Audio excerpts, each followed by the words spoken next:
चैत्र नवरात्रि का छठा दिन मां कात्यायनी को समर्पित है। 14 अप्रैल के दिन पूरे विधि विधान से दुर्गा माता के छठे स्वरूप मां कात्यायनी की पूजा करने से सुख समृद्धि, आयु और यश की प्राप्ति होती है। मान्यता है कि मां कात्यायनी का व्रत रख विधिवत उपासना करने पर मनचाहे वर की प्राप्ति होती है।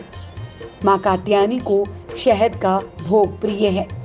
ऐसे में पूजा के समय मां कात्यायनी को शहद का भोग लगाना चाहिए।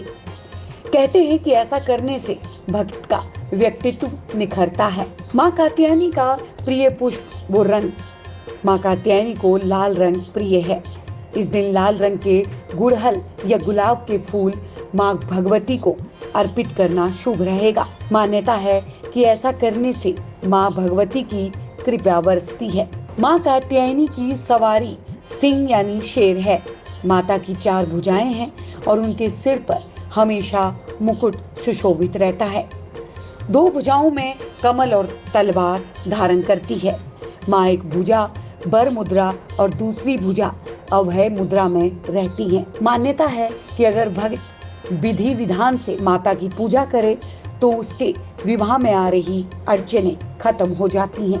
पौराणिक कथाओं के अनुसार ऋषि कात्यायन देवी मां के परम उपासक थे।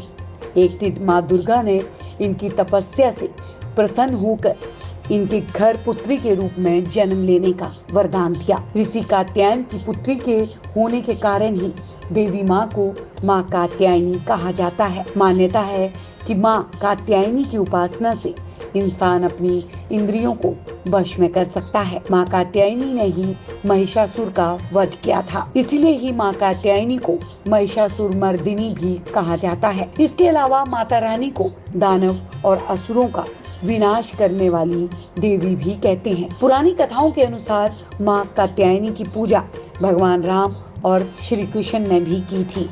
कहते हैं कि गोपियों ने भगवान श्री कृष्ण को पति के रूप में पाने के लिए मां दुर्गा के इस स्वरूप की पूजा की थी।